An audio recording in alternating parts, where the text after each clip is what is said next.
Hey, I've known Mike for a long time, and I'm very pleased he can give the talk today, even if we can't see him. He got his bachelor's degree in, is that Socorro, New Mexico Institute of Socorro, Mining yeah. and Technology? Was the VLA there at the time?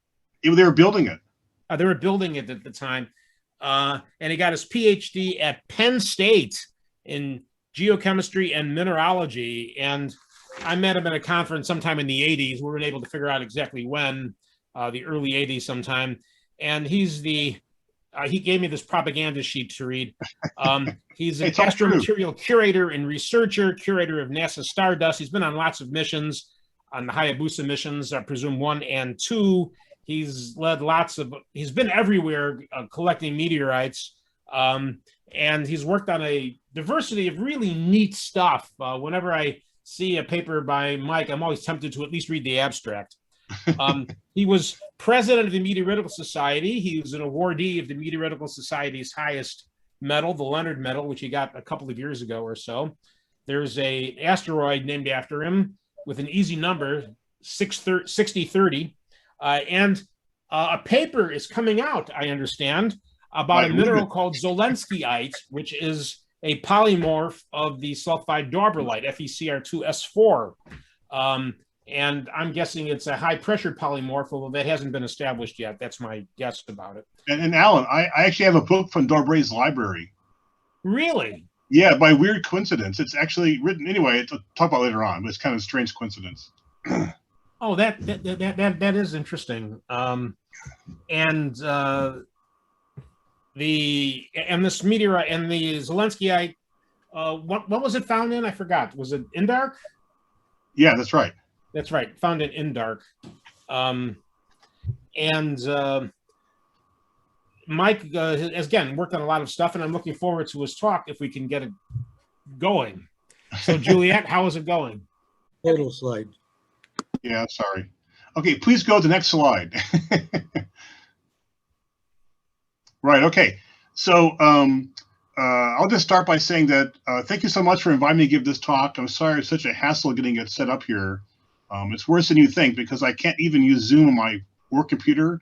So as a workaround to even get this far. So I apologize for all that effort.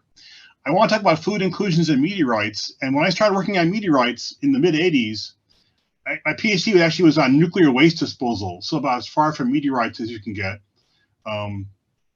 But this paper had appeared in '83 on the discovery of fluid inclusions in not just a bunch of meteorites, but also in several lunar rocks, which is a pretty amazing result. And I think it appeared in the New York Times. But next slide. And showed these great and pretty convincing pictures of fluid inclusions in these meteorites and in lunar rocks. But next slide. Further work by basically the same group of people realized actually they've been looking at cutting fluids sucked into the rocks during sample prep. So here's a cautionary note. And this basically killed fluid inclusion search in meteorites for about 20 years. People just walked away and no one bothered looking. I mentioned here that Ed Roeder, who's the penultimate author in this paper, at the time was the world's authority on fluid inclusions. And he told me that, in fact, one of these meteorites, Jilin, he was convinced really did have fluid inclusions. And just now, we're finally looking at this again to try to verify this result. And they were in, by the way, they were in phosphates in this meteorite. But no one's checked this again since in 40 years. Next slide. Yeah, here's Ed here on the left, and here's the main mass of Jilin on the right. And Ed, not long before he passed away, told me that he was convinced that these particular fluid inclusions were in fact real and were not sample preparation contamination. But no one knows yet. But Ed would have known. He was the world's authority on that. And by coincidence, my first paper was on fluid inclusions, but it was in a porphyry copper deposit. So I had a background in fluid inclusions, which I didn't think about for a long time. Next slide, please. Great. So this all changed in 1998 when a meteorite fell by these boys. They were playing basketball in the town of Monahans, West Texas. And these two meteorites fell in their town. The boys holding one in the middle there in the front. And these were H5 chondrites. And by coincidence, Everett Gibson, who works at JSC, was raised right next to Monahans. So he immediately flew out there The next day, he managed to borrow one of the two stones that fell. Next slide, please. And he came back to JSC that same day with a sample. And for once, the meteorite hadn't been washed. It hadn't rained. And they used a rock and a hammer and a chisel to break it open in the very clean meteorite lab. And next slide, they found this inside the meteorite. And at first we thought it was sodalite grains, but he put in the SEM and found actually was halite or table salt, probably colored by radiation damage. Pretty amazing thing that was pretty hard to believe. And I actually licked a piece to make sure it was really table salt, and it really did taste salty. I probably shouldn't have done that, but I'm still kind of proud that I did that, in fact. Next slide. And then the same year, a second H4, H6 chondrite fell. This time in Morocco, another very dry place. And Alan Rubin's worked on this meteorite, knows it very well. And because he had reported salt in another H5, Edwin Thompson, the meteorite dealer, took very great care in opening this sample and found halite in that one as well. So here's halite in two ordinary chondrites that fell the exact same year. I was pretty sure we'd find lots more 40 years later by now, but in fact, or 20 years later by now, but in fact, no one's reported more of this in the intervening 23 years, amazingly. Considering how common H5 chondrites are, it's pretty astounding. But turns out Dave Barber had reported halite in Murchison back in the late 70s, and Jack Berkeley at about the same time had reported halite in several uralites. I think no one paid attention to these reports or believed them, but they're probably correct, especially the one in Murchison, because Dave Barber was a very careful guy. And I'm told Jack Berkeley also was a great scientist. So these probably were actual sightings just ignored by people. Next slide, please. So by coincidence, my office mate at Penn State was this guy, Bob Bodner, who was the heir apparent to Ed Roeder as the world's authority on food inclusions. And with Bob, we took a look at this halite in Monaghan's and in fact saw lots of aqueous food inclusions, lots of them. And they were in ZAG as well. And you see the little bubble there, it's labeled V, and the L means liquid, it's some kind of brine surrounded by the halite. Next slide. And if this were not a PDF, you'd be able to see the little bubble moving around in the food inclusion, but you can't because it's a PDF, I apologize. But there's food inclusions, they're only a few microns in diameter, they're very small, which is why they weren't noticed before, I imagine.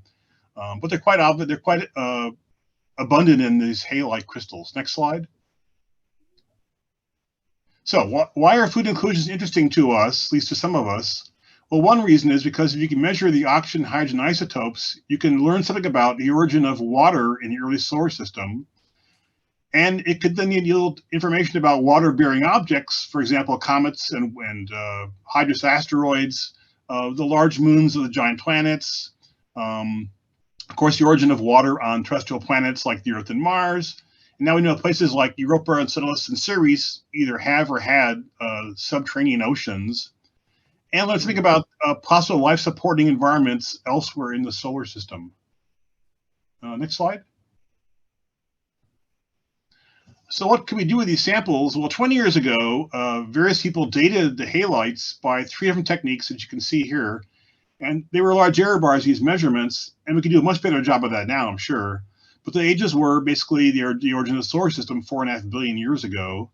That could be done again to better accuracy, I'm sure. Next slide. And we could also 20 years ago verify these really were water early in the food inclusions by Raman. And this is basically state-of-the-art Raman back 20 years ago to look at a 10 micron droplet of water, a nanomole amount of water in a single food inclusion, and verify it really was water. Next slide. And by looking at the freezing and heating characteristics of the fluid inclusions, you can determine that these are captured at about room temperature, or maybe a little below that, so quite warm temperatures. And also the freezing point depression was low enough that there had to be more than just sodium and chlorine dissolved in the fluids, probably some highly charged cations such as iron, calcium, magnesium. So we're expecting to see these in the composition of the fluids if we could measure those, but at the time we couldn't measure those compositions. Next slide. Well, we tried. So Bob Bodner at Virginia Tech has the world's greatest laboratory looking at fluid inclusion compositions. So he uses his chromium-plated, fully illuminated, double accessory ICP-MS system to try to measure the compositions of the fluid inclusions, and we kind of got results that were barely above background for calcium, magnesium, iron, but they weren't very convincing. So we really couldn't do a good job of measuring the compositions at all over the intervening 20 years. Next slide. Fortunately, about 10 years later, Yoshi Yamamoto and Yoichi measured, they basically borrowed a freezing stage from their friend, Shoichi Ito, borrowed a freezing stage from their friend and mounted it in their sims in Hokkaido and did step-by-step analyses of individual fluid inclusions in Monaghan's and ZAG. It was really a heroic effort because you imagine you're milling down through the halite to uncover these frozen inclusions and analyzing them. It's pretty laborious. Next slide. And again, there are large error bars in measurements, but this slide shows the gray areas are cometary water, upper right, carbonaceous chondrite water, lower left. On the left, you have delta D. On the bottom, you have big delta 17. And the main thing is that the crosses there are individual fluid inclusions measured one at a time, and they plot at different places between the known reservoirs of water, sea chondrites, ordinary chondrites, and cometary materials. So these record a varying composition of fluids in individual crystals of halite. So the fluids were varying in composition while the halite was being deposited.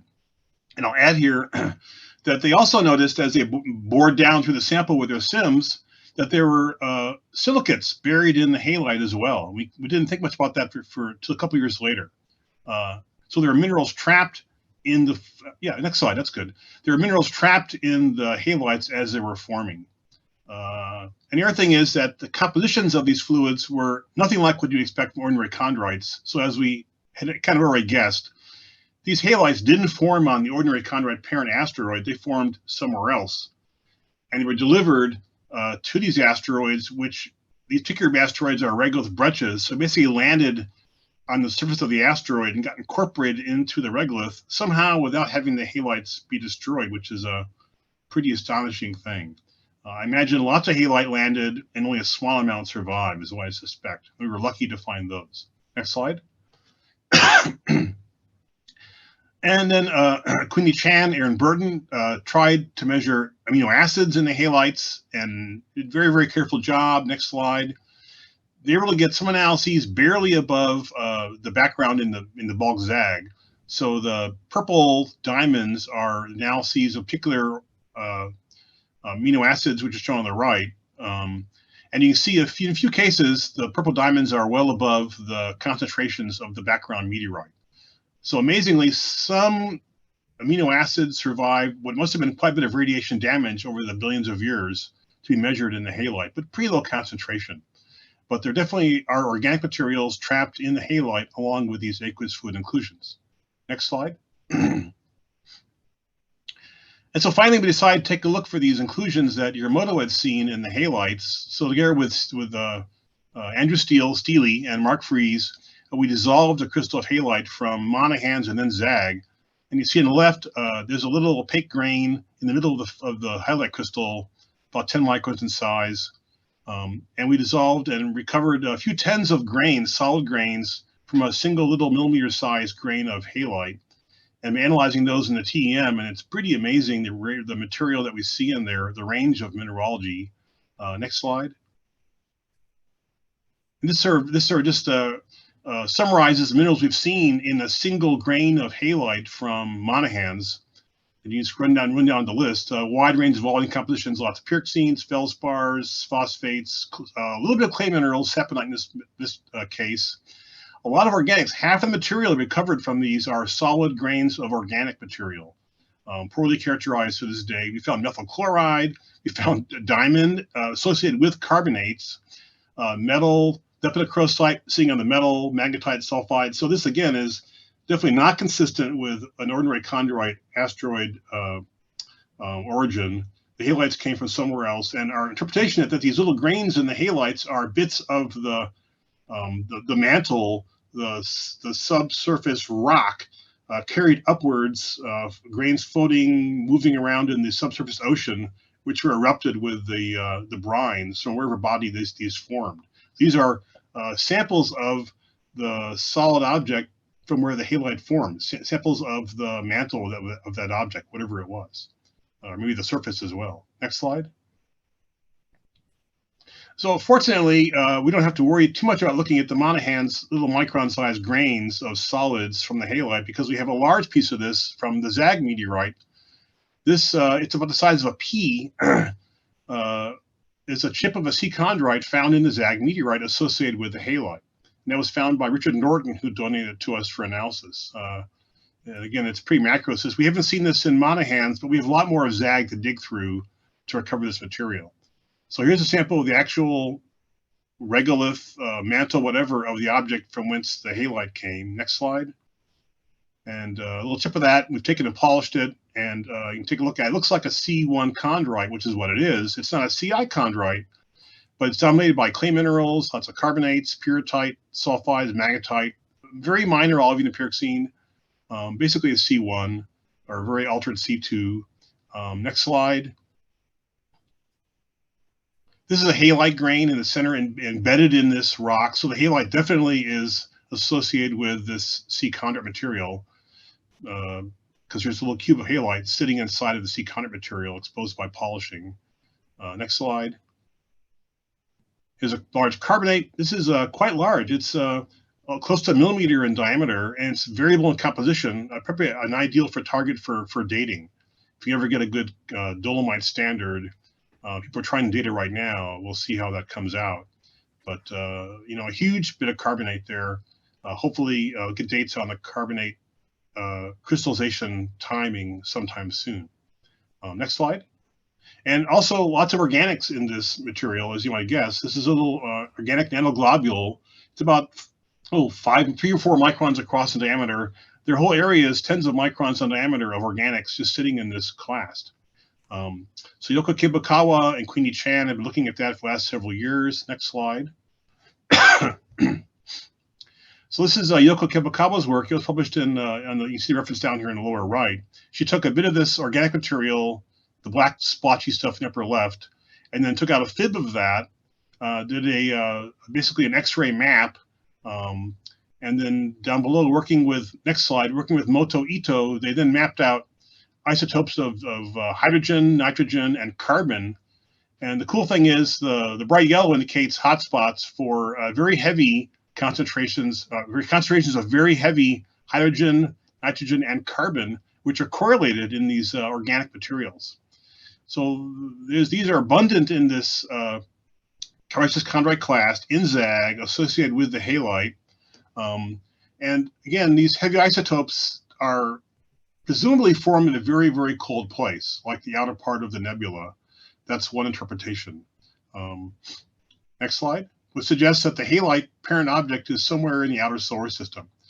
And so Yin and Sanborn measured this is the Warren diagram, looking at big delta 17 versus epsilon 54 chrome.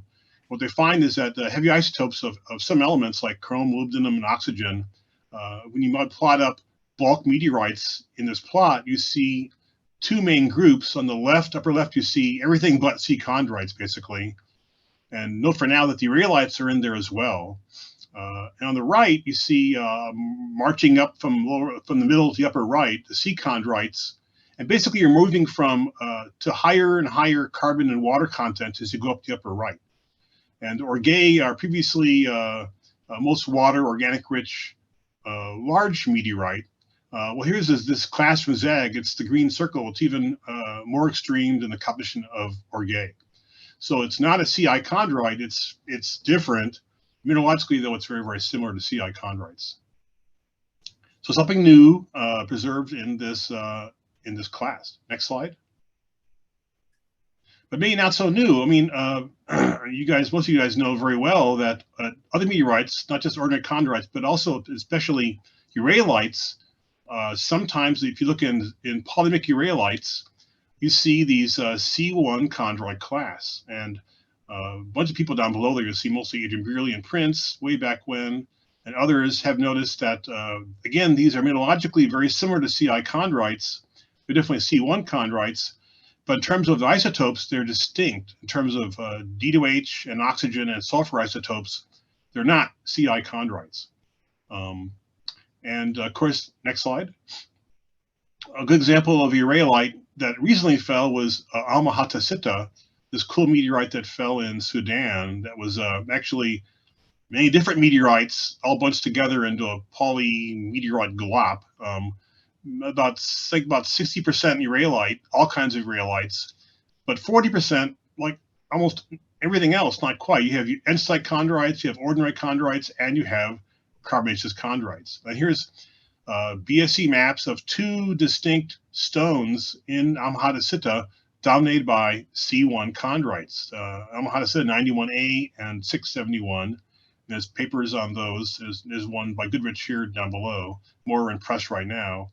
And these, again, are mineralogically basically almost identical to CI chondrites, but isotopically very distinct. And when Yin and Sennenborn measured the chrome and oxygen isotopes for these, next slide, they plot up there with the ZAG class, even more extreme. So these are three examples of very hydrated, water-rich, very organic-rich materials, not sampled as individual meteorites, but only as pieces of other meteorites, which must have formed in a very cold environment, even colder than where the CI chondrites formed. Next slide. So back to this report back in the 70s that there were halites in ureolites. That's still not been examined at all in intervening 40 years. Someone should do that. I think it's quite likely that these particular ureolites must have been polymic ureolites that also included C-chondrite materials, and they had also had halite added to them as well as C-chondrite materials. So probably, if someone were to go back and look at these ureolites again, you might find evidence of that. Next slide. So recently we've been still trying to measure the bulk composition of these fluids. And so Bob Bodner, we're all getting older now. He's shown here with Andre Dolikan at the University of Texas Tufts Sims lab. One of Bob's students figured out how to measure fluid compositions and individual fluid inclusions, again, with a freezing stage in the Tufts Sims, which is what we've done here. So we put the halite in the Tufts Sims, milled down to the halite, and then analyze the compositions, what we see in the frozen sample. And it's tricky to do because ideally you'd want to polish the sample down to the top of the inclusion, then put it in the Sims and make the measurement. Problem is if you polish down even close to the top of the inclusion, it pops open because of the pressure inside.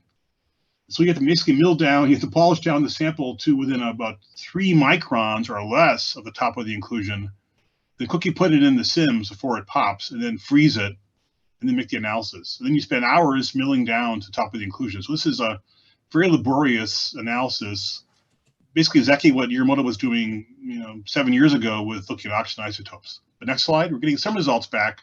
We'd be farther along. Next slide. This would have been a cooler slide if it was actually a movie. So first we verify that there's water in the samples by looking at the pieces of water, NaOH minus, H2O plus, which are in the spectra. And we also observed the expected cations, iron, calcium, should be magnesium, I'm sorry here. We also saw some unexpected things. Next slide. And this shows maps of one inclusion, and the arrow upper right, you see a blue arrow pointing to the inclusion. There's two things. First, the inclusion is a pretty small part of the field of view. If you look at all the maps, you see different species mapped in this fluid inclusion, and a lot of carbon there and nitrogen. So a lot of organics are trapped in the fluid, not just water. But the cool thing is that the OH map shows there's actually water everywhere in this halite. But we couldn't see it in the microscope. So this means that we presume that there are tiny nanoscale fluid inclusions throughout the entire halite crystal, not just the ones we can see that are a few microns in diameter, but also many, many more that are so tiny you can't see them optically. And we'll come back to that in a minute. Next slide. And this was the positive species we saw in the same field of view. You can see, again, the cool thing is lots of organics. Now, these are just pieces of molecules because in the Tufts Sims, you're tearing apart larger molecules. They're analyzing just pieces of things. I'm not an organic chemist, so I can't tell you what the probable original species were, But the cool thing here is that these fluids are loaded with organics, and our job next is to calibrate these analyses to get actual concentrations. We would have done that a year ago, but for the pandemic.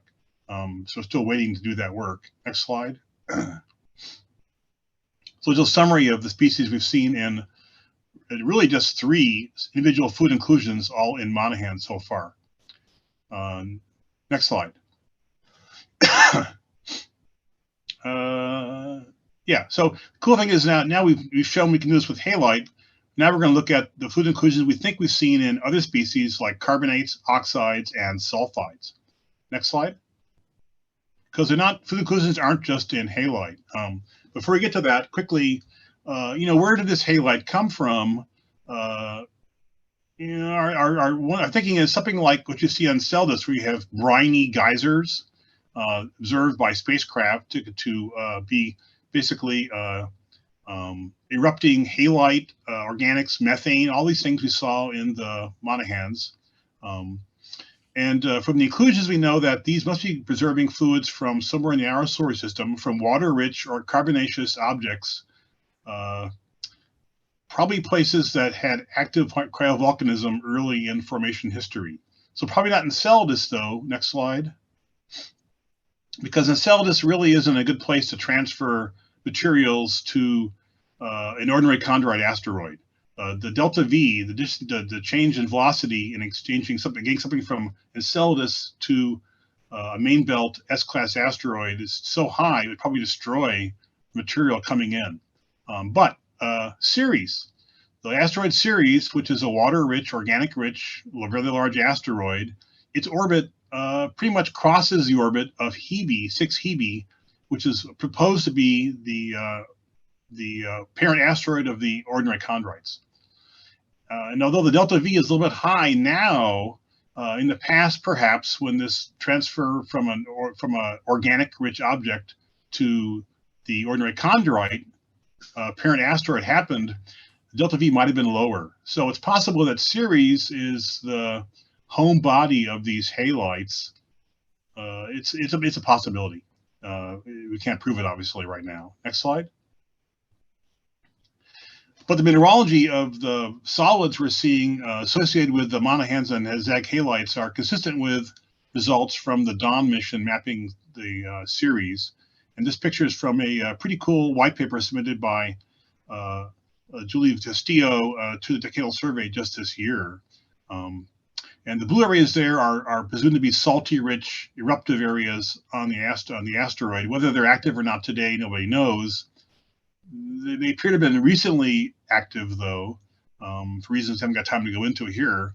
But eruptions from an object like this would fit the bill for the halite parent for the salts we see in Zag and Monaghans. Next slide. If that's the case, then the solids we see trapped in the solid material, the organic silicates, sulfides, diamonds, everything, all those materials we see trapped in the halites and in the C chondrite classed in Zag, there would then be samples of the rocky mantle of perhaps Ceres, or at least the parent object, whatever it was.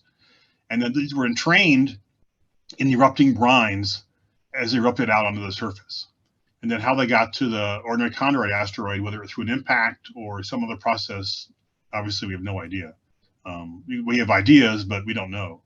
But something like this must be how these salts formed, and then how they, however they ended up on the ordinary chondrite asteroid. That's very mysterious, whether it's through an impact or just directly from eruption landing on the asteroid. That seems kind of unlikely, but we don't know. But at least I think that these meteorites give us a hint of what to expect from Ceres should we ever send a mission to bring samples back from there. Next slide. So I'll briefly describe some work on things other than halite. Over the past few years, we've been seeing possible fluid inclusions in carbonaceous chondrites, and the names are shown here. But the meteorite we found the most fluid inclusions, at least candidates fluid inclusions, was Sutter's Mill. Next slide. And Sutter's Mill fell in your state, California, gosh, 9 years ago, hard to believe. There's Peter Janskus crawling across the parking lot, about to grab the first sample from the parking lot there. And this was a very complicated carbonaceous chondrite, loaded with carbonates, though. Next slide. And the carbonates had obvious fluid inclusions in them. The lower right is a calcite grain. You see the twinning in there. That's not scratches. And those voids there are open fluid inclusions. There's lots of them too. And there also, we found by X-ray CT, we found possible fluid inclusions in sphalerite, also magnetite, and we're looking now in pyrrhotite. Sulfides are an obvious place to find fluid inclusions as well. They're opaque, so they're kind of ignored by most fluid inclusion people. But by X-ray CT, you can locate fluid inclusions in anything. Next slide. Another coincidence, Aqueous was another office mate as a postdoc here at Johnson Space Center. He's in the middle here in the back. And he and his students have been looking for fluid inclusions by X-ray computed microtomography. And he moves around between Kyoto and China these days, but it's incredible what they can do. Next slide. So here's a calcite crystal. I'm sorry, here's the Spring 8 facility. It's a synchrotron line, the world's biggest in Japan, wraps around a mountainside. And then here's their beam setup. They take a fib sample mounted on a carbon fiber and then image it in the synchrotron beam to get 3D information on it, both chemistry as well as density. And now they're saying that to mineralogy. It's pretty cool. Next slide. So here's a grain of calcite from Sutter's Mill. It's surrounded by tashelinite, which is the bright white material. And you can see tiny little, it's like froth there, dark little circles, dots all across the interior of the calcite. It's a growth zone calcite. The earlier generation, the center, is where all the fluid inclusions are concentrated. So Aqueous students took this sample, and next slide, they fibbed out a slice of it, mounted it on, I guess, a tungsten needle, imaged it in the fib, and what they found were, in addition to these big obvious inclusions, which were empty, the fluids had leaked out, there are all these things that are called nano inclusions shown on the right, which are tens of nanometers in diameter to maximum about 100 nanometers in diameter. So these are all through this calcite, and they're still filled with fluids for the most part. Very similar to what we suspected we'd see in the halite. Again, we saw lots of OH throughout the entire halite crystal we looked at by top SIMS, suggesting lots of tiny little sub-micron size inclusions in the halite. Here they're seeing that same thing, and it's verified in this calcite grain. And the cool thing here is that they did TEM on this, and were able to image as they froze the sample and thawed it out to figure out the chemistry of the fluids in the droplets. By looking at the freezing temperature and the crystal structure, different temperatures. Next slide. They were able to work out the crystal structures of the liquids as they froze. And what they found was that these were CO2-rich aqueous fluids. Pretty amazing result. It's amazing. And again, this is the present day. It's amazing what you can do this now. Imagine what you could do, say, 10 years from now. If we were to get a series sample back in 10 years, say, what you could do with that sample would be just incredible, I think. But next slide. I'm going pretty fast here. But amazingly, we also saw in these little nano inclusions evidence of even smaller grains trapped in these inclusions, rich in iron, manganese, sulfur, sodium, phosphorus, oxygen. They're just guessing that could be sulfates or FeOH, or they don't really know. But the cool thing is, every level you go at in these samples, you see something even smaller. In this case, these are probably the best samples of the fluid from which these calcites crystallized. They're preserved because they're in such tiny little inclusions which weren't opened during impacts. Larger impacts were probably, the impacts probably opened up almost all the larger fluid inclusions in these crystals, but preserved the teeny tiny nano-size ones that are all throughout these crystals. So if we can analyze the complete fluid composition of these tiny little nano inclusions, maybe it's possible by top SIMS now, we get probably a better idea of the bulk composition and the range of compositions and the evolution of compositions in the fluids from which these minerals formed. Next slide. This just shows that their idea is that since these calcites had to have formed in bodies that trapped a lot of carbon dioxide as well as water, and CO2 is stable so this is a graph showing distance from the sun on the left, and then along the bottom, basically this is a time scale. So the current Earth is the lower right, and then so what this shows is where the water the snow line for water and the snow line for carbon dioxide, how it moved through the solar system with time. And the current positions of Jupiter and the Earth are shown on the right. But the Jupiter would have migrated around in the early solar system. As it did, the CO2 snow line would have moved with it, would also have moved. And Jupiter would have dragged asteroids in and out as it moved in and out through the solar system, perturbing these objects and dragging objects which formed further out in the solar system into the inner solar system. And that's the idea, is that Saturn's mill has preserved carbonate grains. Maybe the entire parent body formed out beyond the CO2 snow line, but was then dragged into the inner solar system as Jupiter was moving in and out. Next slide. And if that's the case, this is direct evidence of dynamical evolution of the solar system, or a solar system. From the Stardust mission, we have evidence of CAI and chondrules forming very close to the sun and then being ejected outward to where they would have been incorporated into comets. Here we have evidence of materials being dragged inward, probably by the same process, by giant planet migration. So probably Jupiter's formation instability is the reason we have these samples to look at today. It drags samples from the outer solar system in to where they then could eventually fall to Earth into California and be analyzed in our labs. Next slide. This is the last slide. So fluid inclusions, they're rare, but they're there in meteorites. They're direct samples of early solar system aqueous fluids preserved in meteorites when we're lucky to find them and to take good care of them. They provide direct access to information on the evolution and transportation of water in the early solar system. And after 20 years of studying these things, techniques have finally begun to catch up to these samples where we can actually make measurements of not just the isotope of the fluids, but look at the mineralogy of materials trapped in nano-inclusions, look at fluids, and look at the composition of the fluids trapped in these inclusions as well at all scales. So it's really exciting to be able to do these things finally. Really happy to preserve these salt crystals through all this time. And now, starting this year, we begin to look for fluid inclusions in samples from asteroid Ryugu, returned by the Hayabusa 2 mission. In a couple years, probably very similar material returned by asteroid Bennu by the OSIRIS-REx mission. And so I'll stop there. Thank you. One person clapping. That's really sad. Good people. But probably deserved, right? Oh, there's thumbs up. Okay, I have a bunch of questions, but let's other people start first. Juliet, you can be the MC. Yes, let me check the chat and see if we have any questions yet. Well, we do have one question. May you share the publication title or info for the fluid inclusion you just mentioned? Thank you. And you can send that to me and I can put it in the chat, or you can tell me now and I can put it in the chat. Which I mean, in the ones in the CO2 bearing ones? I'm not sure if Amar could make that more specific. Oh, that'd be great. tell you what, if any of you just send me email with these questions, I'll be happy to answer them. And I can send, in many cases, I can send you the publication too, if it's already been published.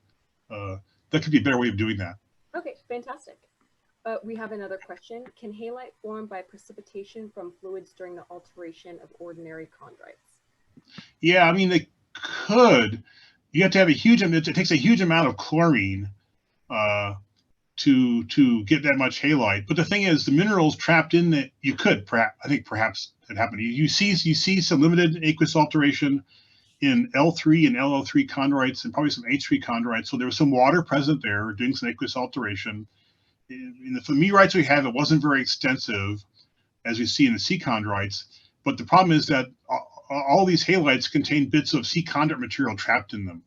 And that really suggests that they didn't come from the ordinary chondrite parent body. They came from, a carbonaceous object somewhere else, and just happened to land on to the S-class asteroid where the ordinary chondrites were finding it were home. So I think that, yes, I think you answered that question already. Yeah, thank you. Sorry. No worries. And Gary has his hand up, so if Gary would like to unmute himself and ask his question. Yeah, Mike, good talk. I think I saw some X-ray synchrotron work go by on the crystallography of these. That's right. Okay. Yes.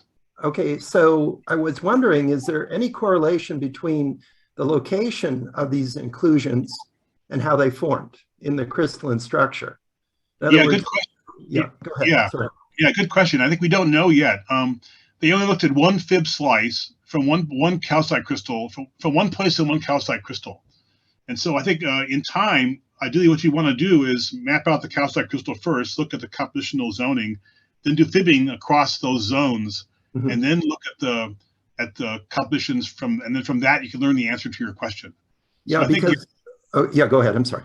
go ahead. I'm sorry. Yeah, because I was thinking that if I saw some twinning going on in one of those pictures you showed, and I would think, given my experience in crystallography, that I would look for inclusions along those twins.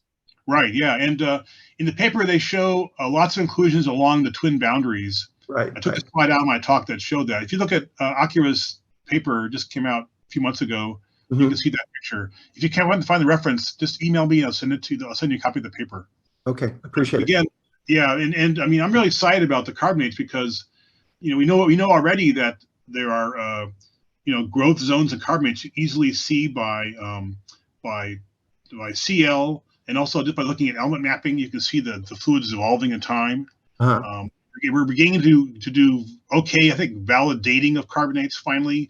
So the implication is you can actually look at the change of fluid composition with time, with actual dates and with compositions across multiple carbonate crystals, and then try to match it to, say, adjacent sulfide crystals or oxide crystals, which presumably formed at the same time. Like no one's looked at for fluid inclusions in magnetites. They have to be there. Sulfides, they have to be there. Phosphates, they have to be there. It's a whole lot of work, but it's becoming easier every year to do this. That'd be a great career for someone to try this. I'm too old now, right? But obviously, it's possible now for the first time. Yeah. Okay. I have other questions, but I'll do those later. Yeah. So again, if you can't get a question in now, please feel free to send me email, and I can send you images, any of these publications that I have, references, whatever you want. Please just ask. Yeah. I appreciate it. So, Mike, why don't you enlighten us on how these fluid inclusions get inside these minerals? Yeah, so they're trapped as the crystals for minerals that are growing from a fluid. As they grow, sometimes a bubble of liquid will get trapped on the growing crystal face. The crystal will grow to surround it. And so those are trapped during the primary crystallization of the fluid. Sometimes if a little solid mineral grain gets trapped along the growing crystal face, it'll like trap a little bubble of liquid also and keep it shielded from being from crystallization. And then if you have heating or something else happening later on, you can remobilize these fluid inclusions. They can reprecipitate second or even third generations of fluid inclusions. They're called secondary or tertiary fluid inclusions. And so some of these fluid inclusions can have quite a varied history. They could have formed when the original crystal crystallized. Then if the crystal's heated a bit and the fluids move around through the crystal but don't escape, and then as it cools, they can be trapped a second time, maybe along a new grain boundary or a twin boundary, something like that. And that can happen multiple times. So they can actually migrate through the fluid. They can trap multiple times. So people who are fluid inclusion experts, they deliberately map out primary inclusions when they can see them and secondary ones as well. And then use those to look at the evolution of the fluids through time. So some of these minerals could be fractured, and then fluids could be mobilized that move into fractures, then some annealing could seal them in. Is that possible? That's exactly right. That certainly did happen, especially in carbonates. Sulfides, can be twinned and fractured very easily. And during the fracturing, most of the inclusions, fluids are lost then, right? It's only the lucky ones or the unlucky ones that get trapped in the crystal as it seals up again, And one more question that's of interest to everyone, I think. Why are these inclusions purple?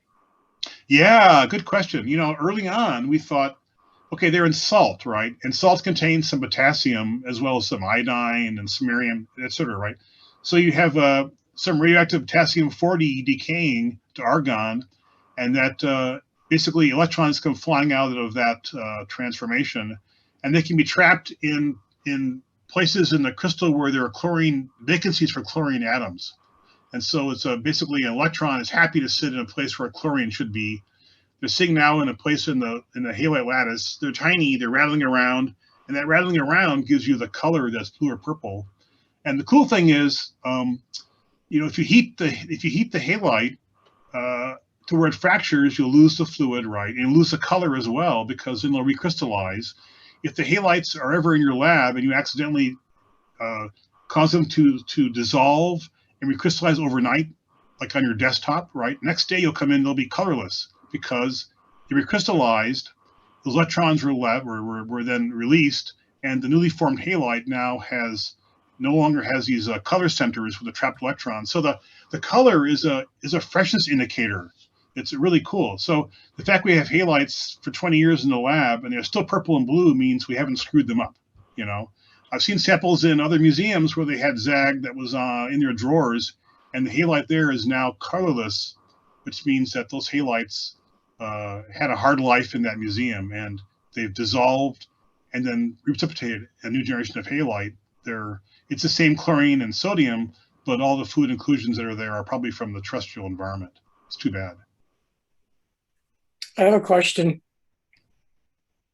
The F center in halite is normally yellow in terms of the bulk crystal when it's X-irradiated. The blue color many times have been shown to be clusters of sodium in the sodium chloride. Right. Yeah. It's the ones in Poland are due to that. I think the blue crystals of halide in Poland are blue for that reason.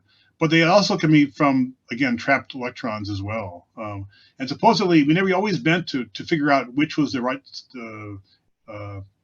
explanation for the blue color. We just never did that. Supposedly, I think spectroscopy, optical spectroscopy, you can figure out the cause of the blue color. We just never did that. But you're right. But I've seen, back in my Socorro, Mexico days, we visited the waste isolation pilot project where they were putting simulated nuclear waste into boreholes in salt. And around the boreholes, you would see blue and purple halos in the halite from the slightly radioactive waste they poured in those. So you can get blue and purple colors from these color centers, these trapped electrons as well. Thank you. And also it turns black sometimes too, by the way. Yeah. And I see that Amar, I apologize for pronouncing your name wrong, has their hand raised if they want to ask their question. Hello. Yes, my question was how does the study of fluid composition in meteorites contribute to our understanding of the origin of water in our planet? Yeah, especially some scholars suggested that chondrite meteorites or other water carrying meteorites like chondrite meteorites have oxygen and deuterium isotope composition close to our ocean water. I appreciate your answer. Yeah. So again, the halides, the fluids, the measured fluids we saw measured by Yuramoto-san ranged from terrestrial type compositions to quite different. And so these halides probably were not exactly identical to the ones that made our ocean, but I think the process is the same. The water comes in minerals as fluid inclusions and odorous phases in meteorites. It lands on the proto-Earth. So the compositions tell us more about the reactions that are happening on these early bodies, whether they be moons of giant planets or big asteroids. The chemistry inside of these objects and how they were altering, that's going to drive the chemical composition. But what of interest to us also is the range of organics that are moving around in these fluids and how they're also evolving along with other minerals in the assemblage. So we initially were interested in looking at, how much magnesium and calcium iron is there in here, and what's that telling us about the minerals that were dissolving to make the halite. But then we found, and then we're also finding information about organics as well. We look at these also, and we just started doing that. And I'm not an organic chemist. Smarter organic chemists will then look at these samples and learn a lot more about that. So I think I answered part of your question, but not all of it. So, Mike, there are a lot of people out there who think that Ceres migrated to its present position in the middle of the asteroid belt from the outer solar system. So perhaps the materials you have really were born much farther from the sun. Yeah, I think that's the case. Whether Ceres migrated, it probably did, right? I mean, the thinking is now that most of the asteroids migrated in and out, first in then out, right? And some migrated pretty far from out to in, right? And even maybe some anyway. Yeah, I think that's true. And again, we suggested these could be from Ceres. That's just a guess, right? I mean, they're most of the asteroids have been destroyed, rebuilt. They're bean bags, little fractions of once much larger asteroids that have been destroyed. It's quite possible that these samples come from some asteroid that was long ago destroyed and no longer survives. But Ceres is like a model for that, I think. And I think these samples provide a kind of an early analog to what you might expect to see on Ceres. So I think there's a lot of interest in going to a place like Enceladus or Ceres and looking at the organics and what the organic evolution is in the interior of these bodies, in these objects with warm liquid water. And maybe these are a hint to what you might expect to find there. Okay, we need to wrap things up. We have one more question from Martin Cole. Juliet, can you read that? Then I think we'll just call it a day. Okay. Could the halite be later, but from the original asteroid, like a late-formed nodule can form in sedimentary rocks? Well, we dated the halite. We didn't, but Don Bogard, Larry Nyquist, and others dated the halite at 4.5 billion years. So they aren't a whole lot later. They're pretty early. And again, those dates were 20 years ago. I think probably that people's labs could do a better job of that now. And they're obviously associated with carbonates in this clast and Zag. I think dates are coming for those soon. Once they get good dolomite standards, they can use for those dates. So okay, so these are 4.5 and 20 years old. 4.5 billion and 20. 23. Okay, I think that's enough for today. We'll let everybody get back to their Sunday afternoon. I want to thank Mike once again for a very interesting talk, and with the added benefit that we weren't able to see him. Yeah. But I can see you. You look great. So thank you very much, Mike.